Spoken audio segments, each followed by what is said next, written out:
I hate airports. I hate them. Like I was unbearable to travel with my wife for like 10 years. We finally figured out how to work it out. But every time I went into an airport after 9/11, I thought, they're training everybody to accept the doctrines of a totalitarian state. You have to line up like sheep to do stupid things that mean nothing, that give you the illusion of security, implemented by faceless authoritarians and then acted out by powerless minions.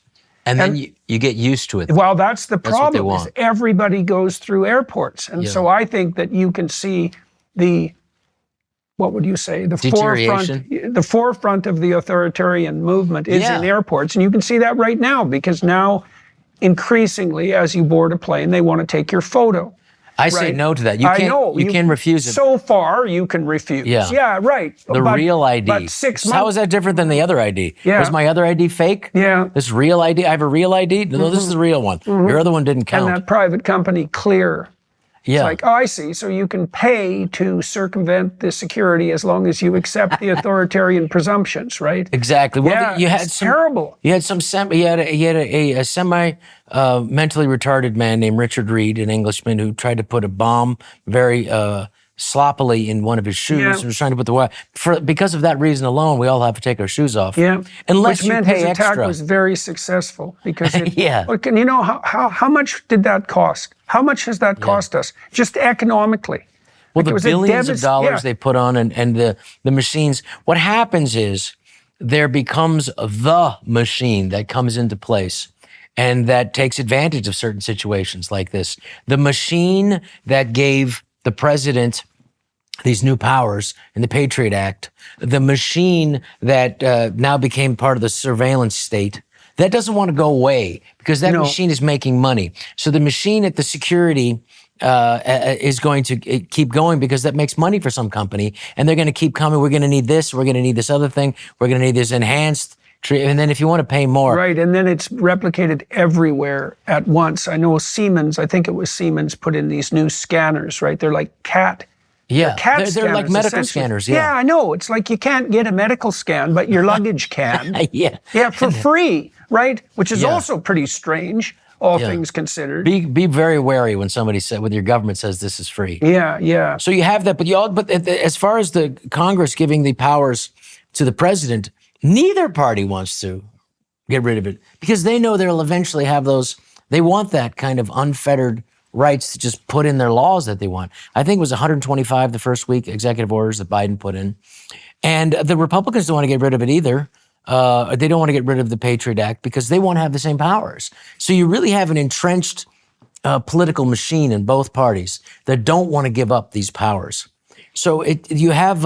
maybe the Doge guys will do something about that. Maybe they will. We'll see. That'll be really interesting. But then you have, like, what happened with after 9/11 as well, this security apparatus to because you can do something doesn't mean you should. Because you can massively gather all Americans' communications and then try to look for certain keywords, by these supercomputers. It doesn't mean you should do it. So I hope that that will be a thing of the past. But there's just so much money in it.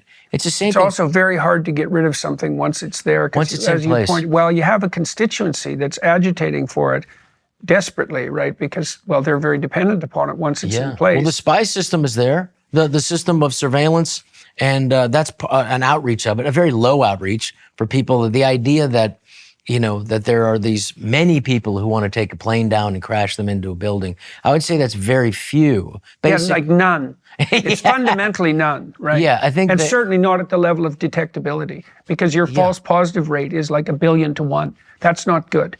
Yeah. That's not good. Everybody's a potential hijacker. It's like, no. Like, almost no one is a potential hijacker. No matter who you single out, the probability that you're wrong is overwhelming. And the question is, how much damage do you do in that false pursuit of security? I mean, in London, many of the buildings, there's a bit of this in New York, but many of the buildings in London have the same sort of security that airports do. People just get more and more accustomed to it. They do. And that is a sad reaction to And in some ways, I remember when these happened, I said, and a lot of people said, well, the terrorists won. Yeah, right. Because now we've got exactly. this. I haven't heard that in a while, but it's true.